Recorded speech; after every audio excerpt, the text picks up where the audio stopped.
Okay, let's go. Welcome to the Gemara Shabbos Shir. Okay, this year's Leilu Nishma Sofi Merem Nachman Akiva, Ruth Bas Shalom Sor Bas Moshe Refuas, Chana Bas Shoshana, and Rochel Bas Shoshana. We are learning the halachos of hunting and trapping animals on Shabbos. In case a person meets an animal that's a bit unfriendly, we discussed that before. We'll continue the discussion today. Baruch Hashem, I managed to see more Rishonim and a bit of halacha here. So hopefully we'll have a more informed shir. And let's just remind ourselves. I'll even start from, I'll do a big chunk of review from yesterday, if you don't mind. We're in Shabbos here, Daf Kuf Chaf Aleph Amud Beis, Al Akrav Shaloi Tishach, starting from the beginning. Here we're in the middle of the narrow lines of the page. Alakav Shalot Yishach, Omar B'Shua ben Levi. Kol Mazikin Neogin B'Shabbos. All Mazikin, all dangerous animals, they can all be killed on Shabbos. We're talking here according to Rabbi Shimon. That's the whole sugya. Rabbi Shimon believes Melocha Shatzicha Legufa, you're potter. Melocha Shatzicha Legufa, I'm trapping them not for any need. I don't have any need of them. I'm not interested in having a dead scorpion or dead snake. I'm not keeping it for the snake, for the skin. However, it is not allowed midorabanan. Now it's allowed. All mazikin you can kill them on Shabbos, even if, right, they don't run after you. Even if they don't run after you. Yeah, that's the Havamina. Even if the animal you're camping, you're in your house, you have a big house, there's a scorpion in some closed door, you can still kill it even if it's not running after you. That's what Rabbi Shimon Levi said. Rabbi Shimon Levi is an early Amora, but he's an Amora. So Rabbi Shimon Levi is under attack now. Meisiv Rav Yosef. Rav Yosef is questioning Rabbi Shimon Levi. Chamisha neogin b'Shabbos. There are 5 types of animals who are super dangerous, and only they can be killed in Shabbos, even if they don't attack you. These are the 5. I have something very important to add, which I didn't say yesterday. Zvuv sheberetz Mitzrayim, a certain fly which is extremely dangerous, who lives in Egypt. Tzir shebeninve, a hornet who lives in Ninveh. The akrav shebechadayev, a scorpion who lives in Chadayev. Nocho sheberetz Yisrael, the kelev shote b'chol mokoim. So these 5 animals, what do you mean by dangerous? These animals we know for sure are killers. They're definitely lethal killers. No shaila. If they don't attack you now, they'll attack you tomorrow or in 2 minutes. Now, says the Bes Yosef, I saw it quoted, Bes Yosef says that we don't only mean those 5 and no other animal. We mean to say any other animal that's surely deadly, surely ferocious, those animals who are killers, any animal that you know is a killer animal, you can kill it on Shabbos. Okay? Why is that a problem with Rabbi Shua ben Levi? Money. Now, who is the author of that brisa of the 5 animals or the select group of animals that are surely dangerous and only they can be killed? Who is talking over here? Elam Rabbi Yudai. If we're talking about Rabbi Yehuda, although these animals are killers, but Lamaisa right now they're not doing anything. It's not pikuach nefesh. You have to understand. You can call them killer, killer, killer 10 times. Right now the animals, I don't know, went to sleep, not doing anything. It's eating its sholin. Doesn't care about you. So it's only an Isur Darabanan. Excuse me. According to Rabbi Yehuda, even though there is no sakonis, even though there's no sakonis nefashis, right? But also it's melocha she'entzich lagufa on the other hand, which you're chayiv. According to Rabbi Yehuda, melocha she'entzich lagufa, which is something you're not gaining from, that's one definition, you're still chayiv on. So according to Rabbi Yehuda, as long as you don't have real danger, why would you be allowed to do it?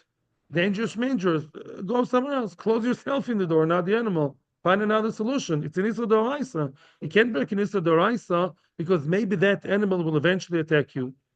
Do something else. Elalav, Rab Shimon.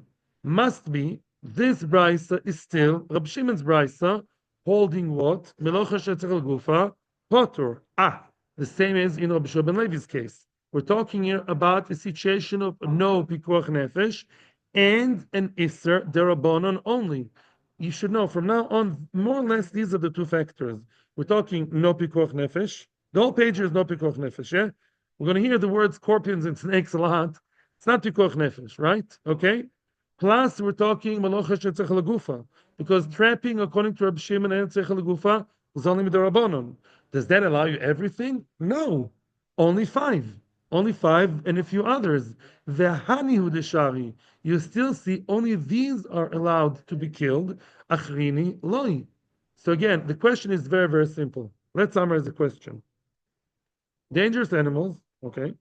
But right now they're not dangerous. They're in a good mood. Happy. You just got, I don't know, it's PhD. Very happy. Just ate a whole zebra. Doesn't interest in you. Now, what's the story? It's a dangerous animal, not a dangerous situation, right?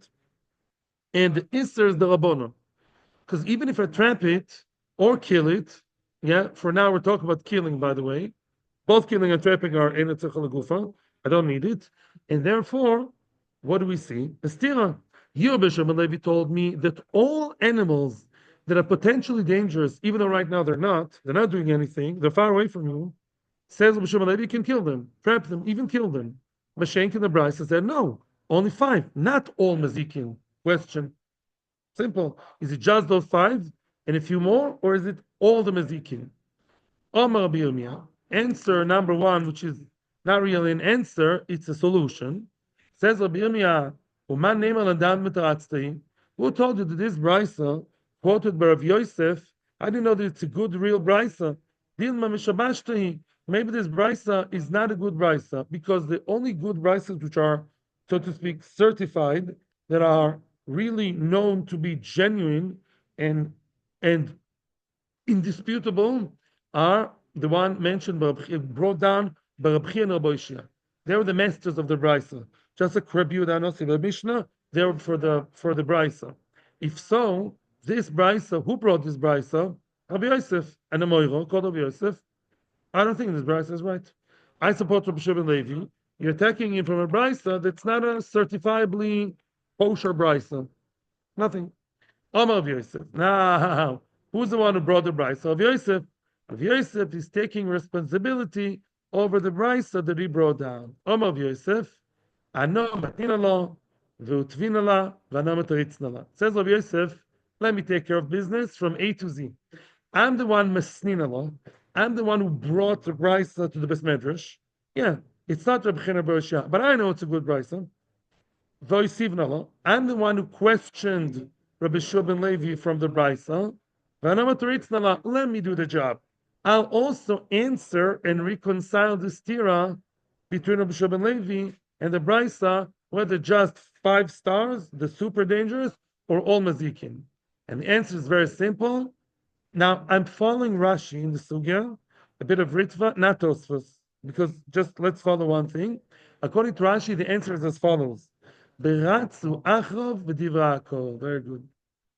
When we said in the Memra of Rabbi Shua ben Levi, all mazikin can be killed, those are mazikin who are clearly less dangerous than the 5 real scary ones. But we're not talking in a case where they were sitting so placidly in the corner like a good little cutesy animal. They're running after the person. And it's a chiddush. They're running after the person, but they are not killers. They're mazikin that can bite you and it hurts, can cause complications, but they're not killers. That's what Rishonim say, and the Mishnah Berurah says. We're talking about 2 different levels. The 5 mazikim and the like, their ilk, their similars, they are the ones who are for sure killers. A cobra, a snake, I don't know, a black widow. Those are known to be a killer. Yellow scorpion, no shaila. You're allowed to kill them even if they're not coming after you. And there are the 5 and the similar ones. Why can't you kill them? Because even though it's not immediate sakonas nefashis, because potential sakona may be something, and it's all the rabbanon, you're allowed to kill them. Go after them and kill them. Rabbi Shua ben Levi spoke about animals, call them level 2, class B. The ones who are not very mazik, yeah? They are poshut animals that can cause crazy discomfort, more than a mosquito. Like they can cause you, ich weiß nicht, complications, stories, tsar, but not death necessarily. So then those animals, only if they run after you, says Rabbi Shimon Levi, you can kill them.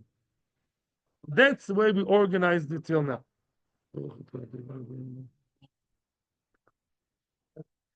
However, as we're going to see now, we're going to see. Wait a second. Let's summarize even better. Which point so far seems to be clear that if you have animals that are not mamish, dangerous, lethal killer, and they are sitting in the corner, you're not allowed to kill them, right? Either they run after you or they're super dangerous. But those who are not super dangerous and are sitting nicely in the corner, you can't kill them. That eventually we'll see is also a question. Not so eventually. Now we're going to see that that too is a question. I'm explaining everything according to Rashi. There's a Tosfos here asks the question Rashi. If you follow what I'm telling you now, Baruch Hashem, it'll be okay. Tani Tana Kamed Rove, second wide line. Bezos Hashem, let's daven for Siyata Dishmaya. Tani Tana Kamed Rove Baravuna. A Tana, an Amora, was teaching the Brisa in front of Rabbi Baravuna. Ahorig Nechoshem Akrovim B'Shabbos, a person who kills snakes and scorpions on Shabbos, yeah, people are Hasidim, people who are very Yerushalayim, who go beyond the call, they're not going to like such a person. What kind of Nechoshem Nekrobim we're talking about? Clearly not Pikuach Nefesh. Of course you can kill animals Pikuach Nefesh. And clearly, if you want to organize what we said till now, if you want to make sense and make it fit into the previous sugya, this must be Nechoshem Nekrobim that are not chasing after you, because chasing after you, of course you can kill. And also, they're not super dangerous. Who are we talking about? Mefurish and the Rishonim, and Mishnah Berurah explains it too. I mean, he does explain the Gemara, but according to Mishnah Berurah, these are the Choshev Akrobim are not killers. Yeah, they can bite and create, I don't know, bloating, whatever. I'm not a doctor, I don't know. They make trouble, but they're not killers. Yeah. If you kill them on Shabbos and they're not running after you, Chasidim will not like you. People who are real pious, they don't like those who dafka go out to look for those animals that are not very dangerous. Omerle, Rabbi Baravuna replied to that Amora, and he said, ironically, the Oysan Chasidim and those Chasidim who don't like the one who kills, the real Chachamim don't like those Chasidim. There's Chasidim shoitim. Really, it's very good. Yes, it's okay to kill, not like Rabbi Ben Levi before. It's okay to kill the animals that are not very dangerous, even if they're sitting on the side. Upliga de Rav Huna. Rava here is arguing on his father Rav Huna. The Rav Huna Chazel Lo Gavre. We're going to see the Rav Huna was against killing animals of, let's call them grade 2, the less dangerous. If they're sitting on the side, Rav Huna would not be happy with killing them. Rav Huna Chazel Lo Gavre. Rav Huna saw a man, the Kokotil Zibura, who killed a hornet, a dangerous one. Again, a hornet is not as dangerous as a cobra, right? Or a boa snake, but it's very uncomfortable. Yeah, it's not nice to be bitten by a zibura, by a hornet. You're running after that hornet. You think you're a big hero on Shabbos, Mr. Atzola guy. Did you finish killing all the hornets? Being a bit sarcastic, he said, anyhow, you're not going to deal with all of them. She's not running after you. You're running after that, right? And you shouldn't. So basically, right now we see it's a machloikis ameroim between father and son, Rave and Rav Huna, and the machloikis is again the same story again and again. The Gemara is now becoming very fluid, very consistent. Same story. It's an animal which is not deadly dangerous. Yes, that animal is not attacking you right now. It's sitting there. Shall you go out to kill it and prevent the next disaster? Yes or no? Question mark. Machlokas. Tono Bonon. Let's see another brisa that will try to shed some light on the matter. Nizdamnu lo nechoshim v'akrobim. let's say a person, all of a sudden, it's Shabbos Kodesh. Aksam Rishonim have the extra word here, b'Shabbos. A person is damnu as came across all of a sudden as he chanced upon snakes and scorpions. And what happened? Harogon. If he managed to kill them, now they're not coming after him. He's walking down the street, down the forest, boom, he sees an Achash, an Akrab, and he killed it. He managed to kill it, Mr. Hero. If he killed them, that shows, that tells us that Hashem was mezamin to him in order to kill them, and says Rashi and Ritvo, they both say, I saw, Megalgal in Zakai. In other words, it's a good thing. Yeah, that's a zchus that came to your hand. So we see this brisa strongly supports the opinion that says yes to kill them. It's even a mitzvah. Hashem Davka made you meet the snake and you killed it. Psh. Yeah, amazing hero. It's your zchus. If he didn't manage to kill them, hopefully he survived by miracle. He didn't kill them. Oh, it means if the animals came and didn't do anything, and boom, he found himself, the animal's not running after him. It's a dangerous animal, and you didn't kill it, you tried, but you didn't, but you survived, that means Hashem is upset with you, and you were supposed to die, Khalila, or maybe not die, because we're not talking here about death, you're supposed to be harmed, Khalila, but Hashem made an ace for you. That's the concept of a gomel, by the way. I learned a gomel once very much by you, and the whole concept of a gomel, chayovim toivos, is I was in danger because Hashem, I owed something to Hashem, and Hashem made a miracle for me. I owe Hashem a debt. Yeah. What do we see from here? What do we see from here? From the first part of the brisa, we see that it's a good thing. Yeah. Oh, so you see the one who's right. It's a good thing to kill them. Is Rabbi. Rabbi said, yeah, Adrabah, go ahead and kill them. Zog the Gemara, not necessarily. It does not necessarily support Rava. Why? Omar Ula, Vitem Rabba Balbachanam Rabbi Yochanan, Benishoifin boy. There's a third level. We're not talking here, when we say, oh, it's so good he killed him, Megalgalin Zchus, everyone should give him gifts, and Hashem loves him, the Zchus of killing the animal. We're not talking exactly about the snake that's sitting in the corner, all coiled up, and is not doing anything. It's a snake that started hissing. You know, when the snake gets upset, when the snake starts hissing, that shows that it can not necessarily, I'm not sure if it's mamish like running after the person, but it shows that the snake is jolly well angry.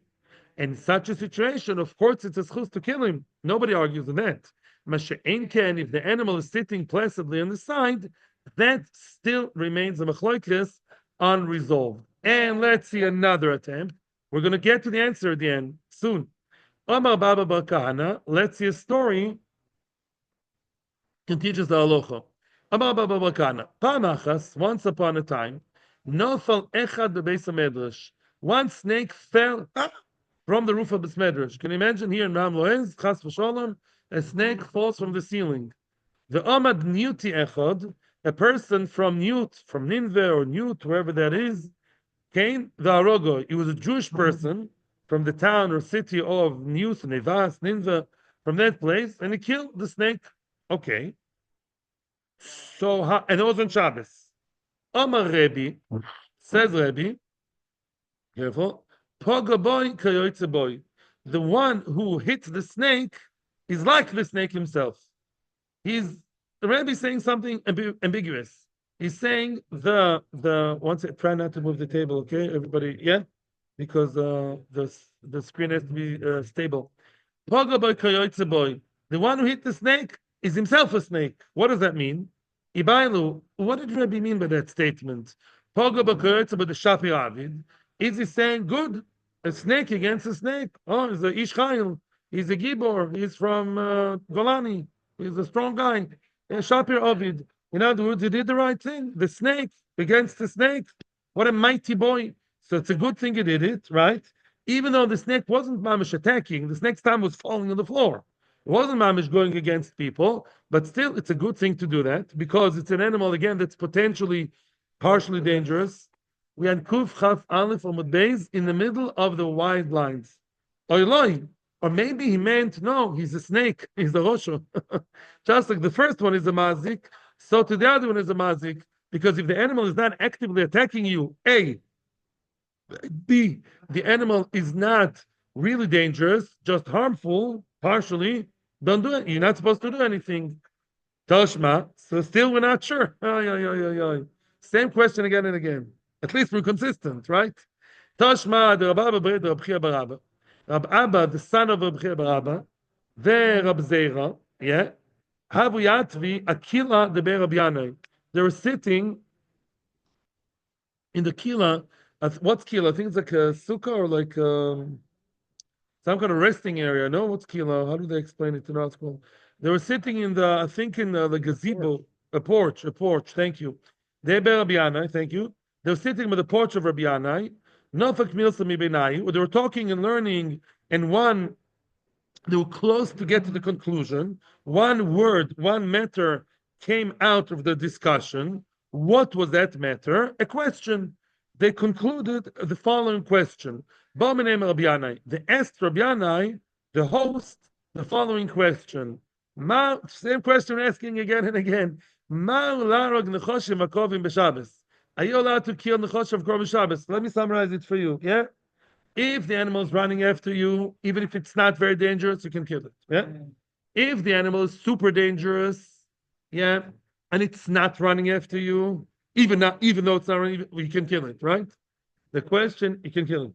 The question is, an animal which is not super dangerous, it can cause harm but not death, and it's sitting in the corner right now. Are you allowed to go ahead after it? Can you like be the provoking one? Can you start with it, as they say, and kill it on Shabbos or no? Obviously, according to Rabbi Yehuda, no. This is important to know also because we said it before and we'll say it later. According to Rabbi Yehuda, no. Bepashtus, no. That's the Pashup Pshat of most Rishonim. The Rambam says otherwise. I'm not with the Rambam now. I'm just learning Rashi now with Vidov Ritva. Nechoshim Akrovim on Shabbos, if it's Rabbi Yehuda, no. Because according to Rabbi Shimon, the whole hunting and killing, and it's it's the Rabbanon. So maybe Rabbanon allow you to avoid the terrible discomfort, even though it's not pikuach nefesh. Yes. Omar lahu. So he told them, "Oh, we're almost there. We're almost there, guys." Sirani oireg nochash rakab l'kol shegen, which means said, "Of course, you're asking me. On Shabbos, I even kill hornets on Shabbos, even if the hornets are not starting with me. Nochash ve'akrab, which are more dangerous, the snake and the scorpion. Of course, I can kill them on Shabbos." So we thought we have an answer. Yeah, yes. The answer is yes. Mefurish psak from Rabbi Yana, you're allowed to do it. Yet the Gemara has now another nate to add, and soon we're getting to halacha l'maisa. Dilma says the Gemara, although Rabbi Yana allowed it, maybe there's an additional condition. Dilma lefi tumoi. Oh, here we come into a whole business. Lefi tumoi means maybe you're not allowed to, like I said before, like we kept saying, you're not allowed to go ahead and dafka kill it. I don't know, take a knife and run after it and stab it. Maybe the only way you're allowed to kill it is as you step, you're allowed to walk in your regular walk, your regular gait, your regular, walking. And as you walk, you can step on that little snake or scorpion and kill them. And that would be a dove, according to one pshat, according to Rashi, it will be dover she'en miskaven. That's one pshat. Dover she'en miskaven. You're allowed to walk on it without having kavanah to kill it. And if you kill it, in other words, if you happen to meet that snake on the way, not supposed to dafka go to the side to avoid it. If it's ants, what happens if you walk on Shabbos and you see ants on the floor? You're supposed to walk to the side. You're supposed to circumvent. Those animals that are dangerous, but not super dangerous, you can keep walking and not dafka start a diversion. Walk on them without kavanah to kill them. And if you walk on top of them. Yes. And if they die, mazel tov, without kavanah. This has many questions. I will continue, and then I'll tell you the other pshat, which is favored by many Rishonim. This pshat is Rashi. There's many. Here we have to go a little bit without Rashi. Let me continue 2 more lines, and then we'll go with the other pshat. Dama of Yehuda, says of Yehuda, roik, saliva, spittle on the floor, disgusting. Dorsal lefi tumoy. Now, what's the problem with the rock? I'm going now again, not so much with Rashi. Let's say a person sees disgusting saliva on the floor. Now, if you want to rub it, it's not a floor, excuse me. I'm talking about ground as dirt, sand. Yeah? It's So what are you allowed to do? If you want to mamish rub it in with your shoe and and rub the ground, yeah, like that, that's a problem of could be a problem in mareach, some say, and some say problem of choresh. You're leveling the ground. Yeah. And that's not dangerous because it's disgusting. Oh, are you allowed to do it with overshen miskaven? Yes. I'm allowed to walk, and as I walk, this will be swallowed in the ground, and all I want is just to not look at it, have it swallowed in the ground, but I'm not trying to fix the ground.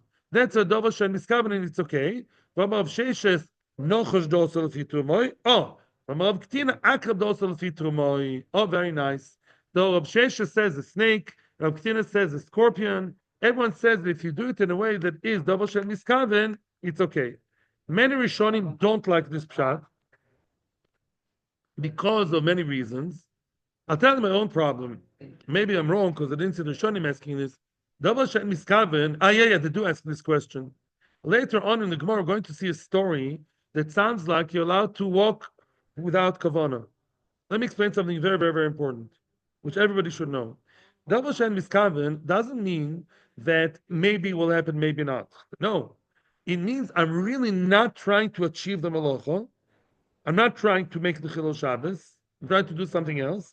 Plus, I'm not sure it's going to happen. But if I am, let's say I'm trying to kill birds, to shoot birds, because I want the birds, and I'm a bad sniper. Maybe every sixth bird I'm going to get. Of course, it's also on Shabbos, because my kavanah is yes to kill them. Yeah. So it's much more later that this walking on the snake or on the scorpion is not so innocent. Yeah. If I have kavanah to walk on them, and it will either happen or won't happen, that's not called Dover Shem Miskaven. It's called Dover Shem Miskaven, but may not happen. Therefore, the Ritva says, and the Rashba says, and the Ramban says, and Shulchan Aruch says, and the Mishnah Berurah says, ooh, they all gang up against Rashi, and they all say, no, it's not Dover Shem Miskaven. Even if you are Miskaven, it's allowed. How come? Because we're following Rabbi Shimon that says Dover Shem, that says Mlocha Shem Tzarich Lagufa is Potter. Is only also with the Rabbanon. Here, Rabbanon allow it. Why do Rabbanon allow it? Because it's dangerous or disgusting. Dangerous, disgusting. Why do you have to do it in Lafit Tumoy? They say, don't do it in a way that's too evident. Don't let your children and wife and Chiloni neighbor see you walking on it on purpose and killing it, because they will not know the difference. They'll come tomorrow to kill, kind of, a little bit, yeah. They don't say the word Marisan, but it's kind of along these lines. In other words, try and do it in a way that doesn't look very evident. Try and do it in a way that doesn't look too, in your face. Because not everyone will differentiate.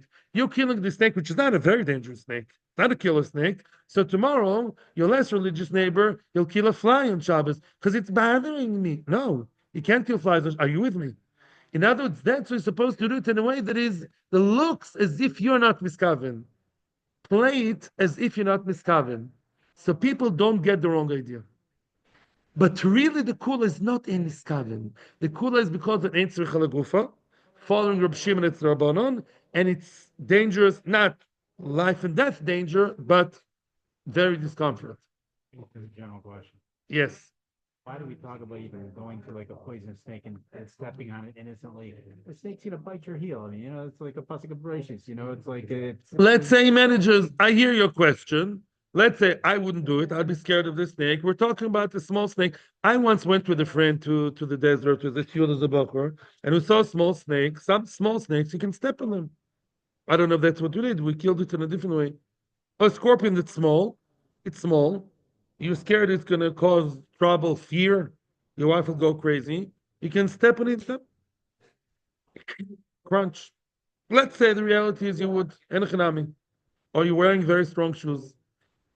Story two, let's see a story that would emphasize what we said.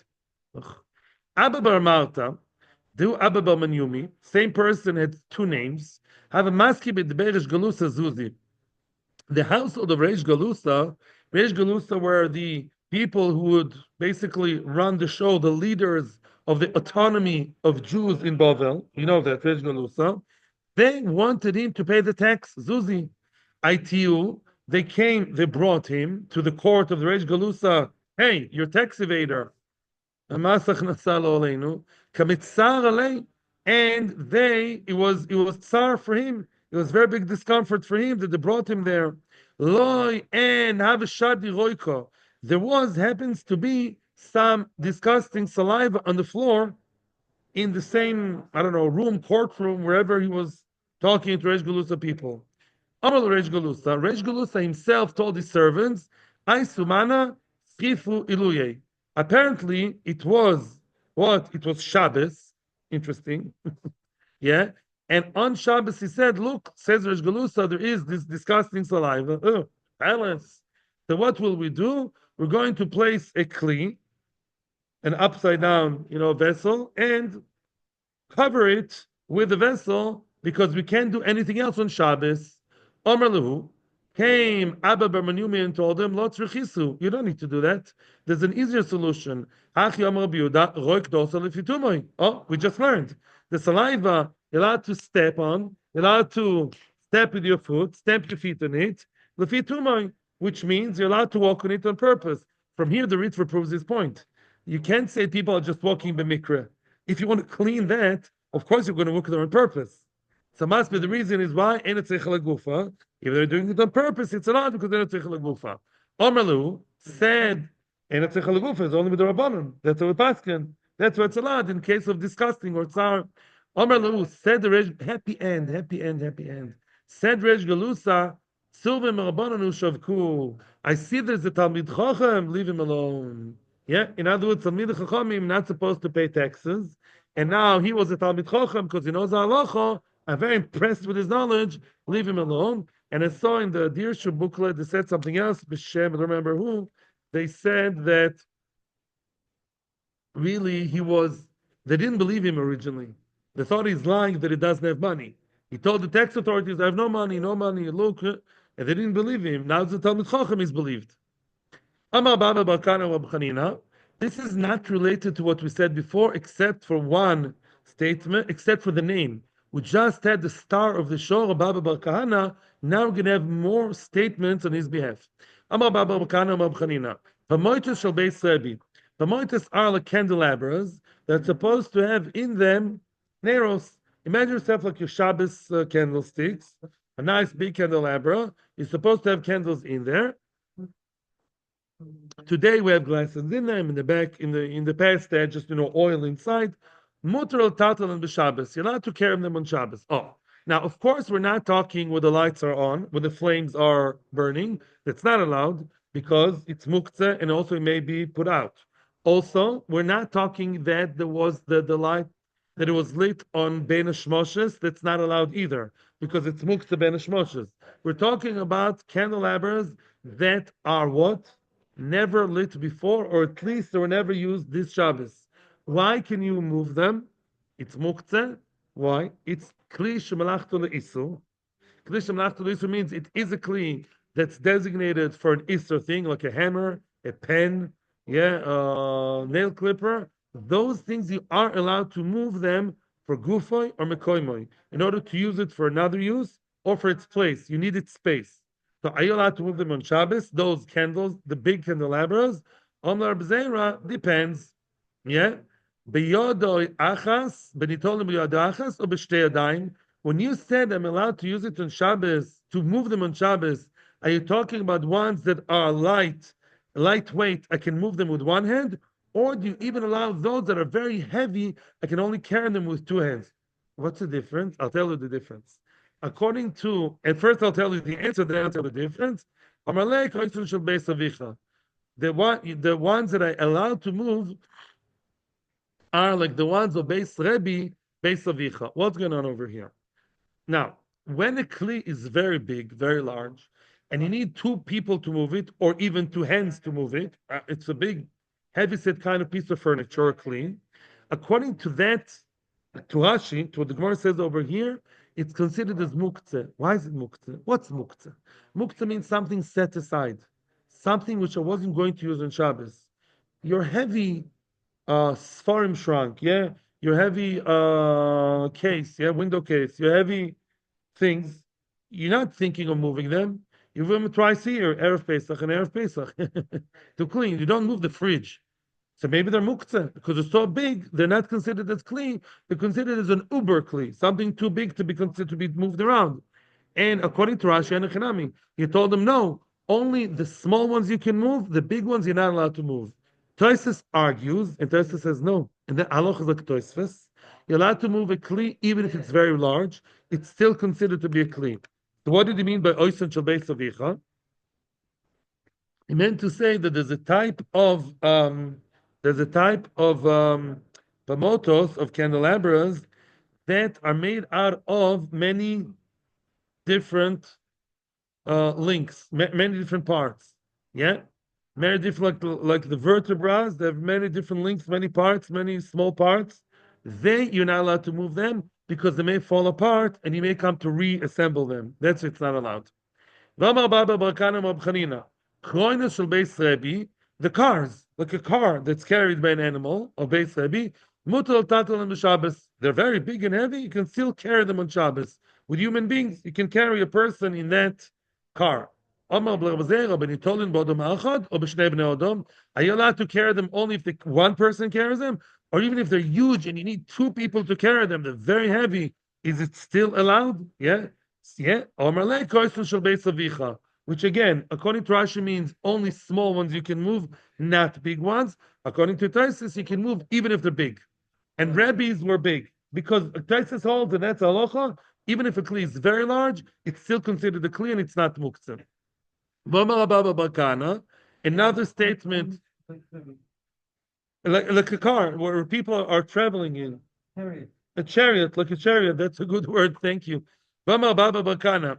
Etirlem Rabbi Chanina lebeis Rebbe. Rabbi Chanina allowed beis Rebbe lishtus yain b'kronis shel nochi b'choisam echad, which means, let's say a goy, a shaigetz, he brought without any hashgochim of a Jew, he would bring wine in the carriage, in the chariot, in the wagon, whatever you want to call it, and he brought wine, kosher wine from the winemaker who lives 15 kilometers away, and with the hashgacha of our dear Tim McKenzie, he's the only one there in the he's a balagolo, and he's mashgiach on the wine, and he also likes to chop a bit of a drink.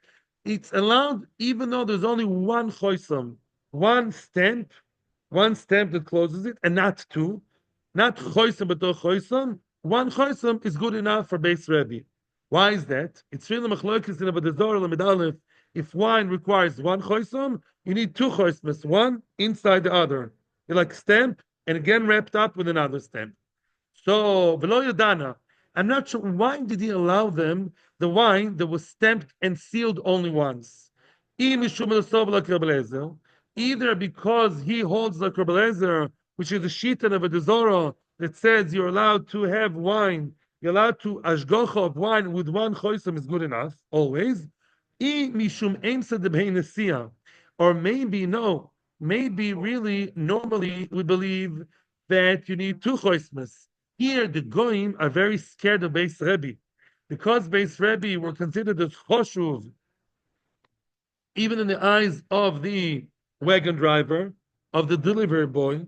He knows the regular Jew, I can play games. I didn't know. But Beis Rebbe, even in the eyes of the goyim, were choshuv. Maybe that's why one stamp is enough for them. They have special status because the goyim view them differently, with more reverence. Maybe that was the reason. I don't know. That's what he said. Fine. Oh, just on time. I think tomorrow we'll start the new Mishnah Be'ezrat Hashem. Tomorrow we're hopefully finishing the Perek. Tomorrow is again about the Mir La'akum.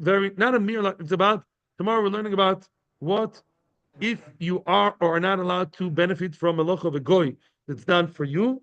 Many different details. That will be tomorrow, and hopefully we'll finish the Perek, I hope. And then we're starting called the Kalim, very fascinating Perek about Muktzah. Mamash the Sojus of Muktzah. Atzlacha Vracha, thank you to everybody in Mamle. It's beautiful Besmedrash and to Torah Anytime and a YouTube viewers.